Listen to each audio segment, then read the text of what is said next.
you can be too caught up in what you want to do versus what is working. And I mean, we scored 2 plays in the game, 75 yards. You had 32-yard pass to Will Mallory, first play up the sideline, second play, boom, over the top, Mike Harley, cue up the band, play the fight songs, change the scoreboard, let's go. I mean, you went fast on the first play, like you sprint out to your positions, set, go. Second play, I mean, you're talking 7-8 seconds from the tackle or the end of the first play, ball snapped, oop, okay, well, gone. And you get away from that. And I get it because you're playing behind the sticks, but why are you playing behind the sticks? Because you're insistent on this run game that's predicated on the inside zone read. And maybe it wasn't Jaron Williams. Maybe it's a direction from the head coach not to have the quarterback run, because there are too many times that De'Aaron King needs to pull that ball and keep it on the zone read. But you're using that as a dive, you know what I mean, blast, up the middle run, and then you're behind the sticks because you can't do that because everybody's going to crash to that. You know what I mean? And like you got that 7-foot dude or Snowden who's 6'7", 6'8" on the end. He's crashing in. You got linebackers coming up to run fill. You got safeties coming up to run fill and everything. Both their safeties were the starting safeties were out. We saw that in the first drive. You know, they can't run with us, and that's the thing that we've been talking about. Miami needs to play like Miami. You know, we've always been a little smaller than your classic team. You know, your Michigan, Nebraska, Notre Dame, you know, your 3 yards in a cloud of dust, Wisconsin with their mountainous offensive line. We're not going to beat them. And that's okay. I don't want to beat them. Okay? Phil B, get out of my face. You can't beat us. Doesn't matter the coach. Doesn't matter the quarterback. Shut up. We just scored against Florida State again. What? We scored the most points that has ever been scored in this rivalry. We put up the most yards that's ever been put up in this rivalry. And you would dare to fix your face and your mouth to come in here and say something to me? Be gone, peon. Anyway, as I was saying. And that Louisville game was embarrassing. And exactly. So, I mean, look, focus on really yourself. Awful. Why are you out here talking about us? We at 5-1 beat y'all 4 years in a row with 4 different quarterbacks and 3 different coaches. Or 2 different coaches, excuse me. What y'all gonna do? Nothing? Shut up. Get on my face. Anyway, like I was saying, Miami is not going to be the largest team in the world. You're not going to be the Alabamas who's going to have an Evan Neal at 6'8", 3-something, and be like, you know what? He would have been Miami's starting left tackle implicitly. Boom. Day one, he starts at left tackle. Alabama says, put him at guard. Whatever. We think it's better than we got Alex Leatherwood the year before, who also went to Paradise Camp. There's no spot for him at left tackle. There's not a spot for him at right tackle right now as a freshman. Put him at left guard. We'll put him at right tackle next year. Maybe eventually he'll go to left side. If not, whatever. We're not going to be that because we're not going to get those guys, or we have not gotten those guys. But what we can do is play fast. And if you look back to these bowl games, if you look back to the Orange Bowl against Wisconsin, when Malik Rozier threw the worst interception I've ever seen, we were running them out of the gym. We're running them out of the building because they can't run with us. And we need to do that. You can see that these teams still cannot run with us. Amon Richards in the Russell Athletic Bowl against West Virginia. The first drive, there's so many – the first drive against Virginia this week. There's so many times where if Miami plays fast to the speed on the athleticism of the roster, that is successful. But Miami's not doing that because Rhett actually wants to run the ball, but the run has been ineffective. And I get that there's the body blow theory, you know, of it's a championship fight. It's going to go 15 rounds. We're going to throw these hooks to the body. It might not hit you in round 1. I mean, it hits you and you won't feel it. But hopefully in round 7 and round 8, round 12. Ooh, okay, wait, I might have to take a knee. That might be a knockdown. You want that to happen. And it's not necessarily going that way. Now, obviously, Cam Harris got benched. He tweeted about being disrespected after the game. And with all due respect, he's been dancing too much. The effectiveness that he had early has not continued as the defenses have gone against the run. You get in Jalen Knighton, a little bit of wiggle. You get in my guy, Don Chaney Jr. When Chaney got in there, the chain started moving in the run game. That was different.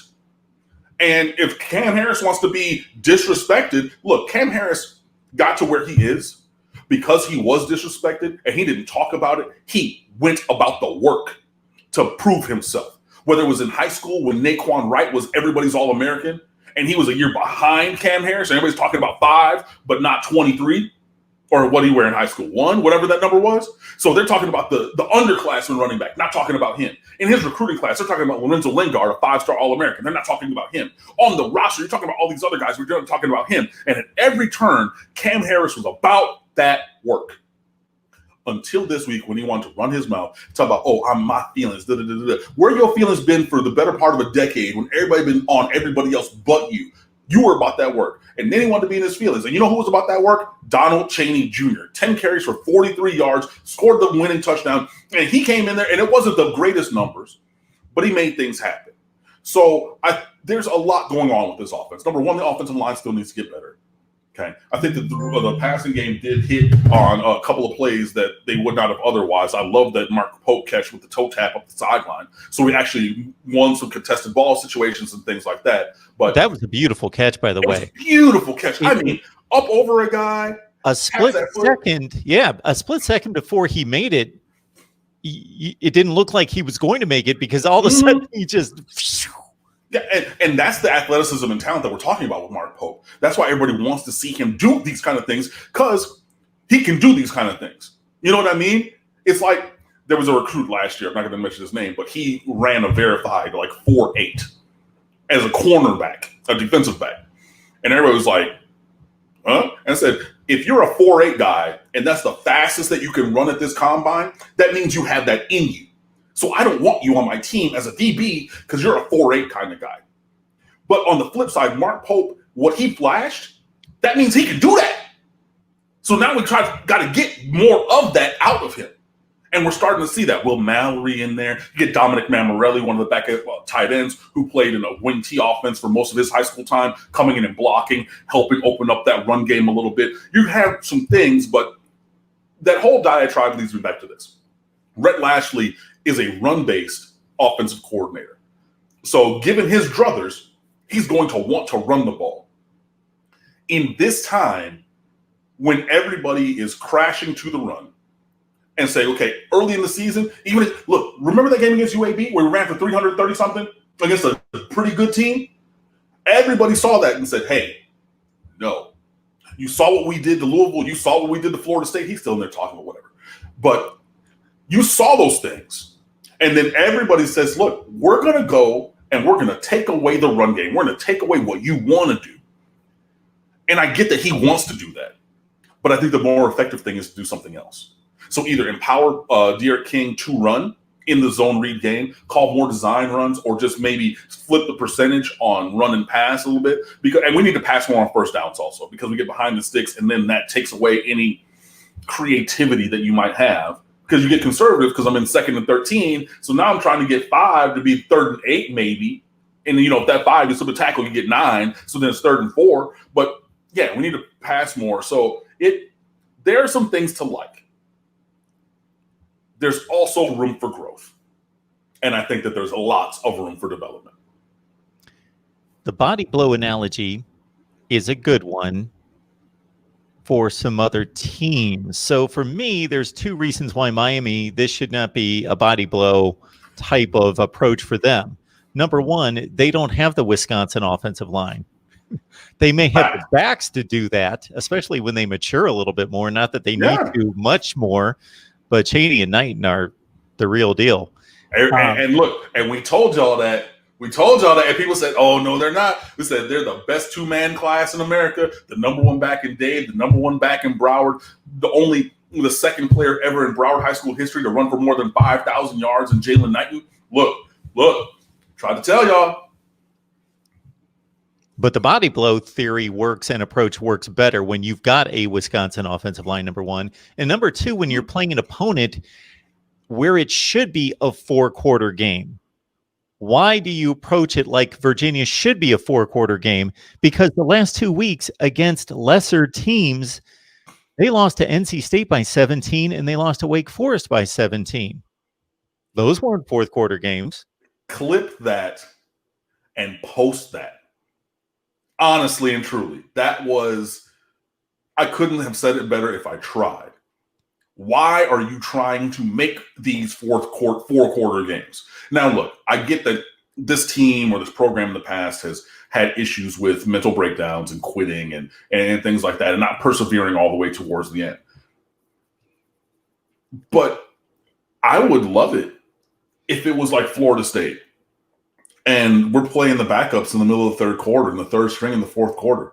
I would love it. You saw what again, I think Clemson just scored again against Georgia Tech from 2 weeks ago because they scored 1,000,000 points.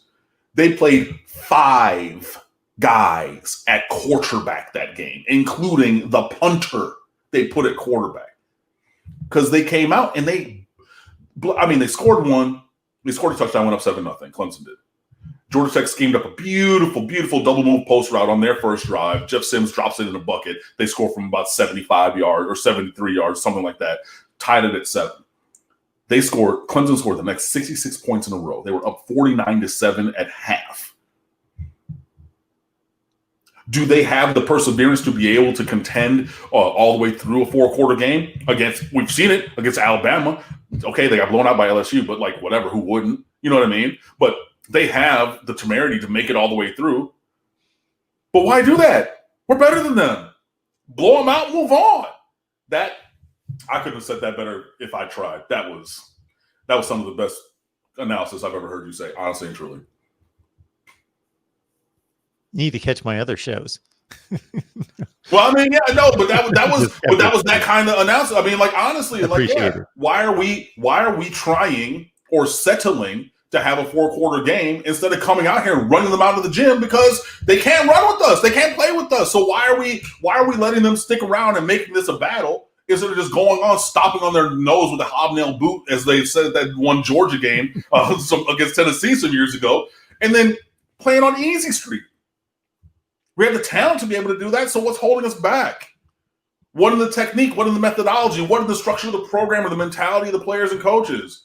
Like, it shouldn't have to be an accumulation kind of thing. It should be able to be lightning bolts. And we've seen lightning bolts. Florida State, they caught some lightning bolts. Louisville, 2 plays back-to-back, 75-yard touchdowns, 22 seconds time of possession? You know what I mean? Like, and we can do those kind of things. And like you're saying, Virginia had proven previously that lesser talented teams were able to do similar things to them.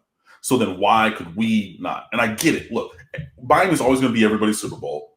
They always say, okay, well, they showed something on film that we hadn't seen, and the defense made adjustments at halftime. Where's the offense coming out and showing our opponent something that they haven't seen?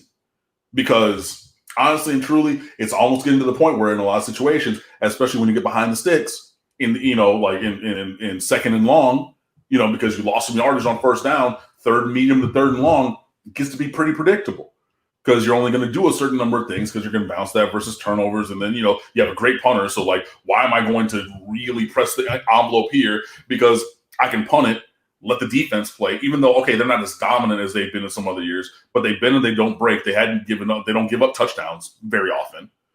So why am I going to push it on our offense? We'll punt it, we'll get the ball back, and we'll try it again. But yeah, man, maybe we need to just have that killer instinct a little bit more. But that was, yeah. And on top of that, you're dealing with the psyche of a team that has played 500 football the last 2 years. So why not go out there and show that you're a difference maker and you're a different team now and stomp the other team?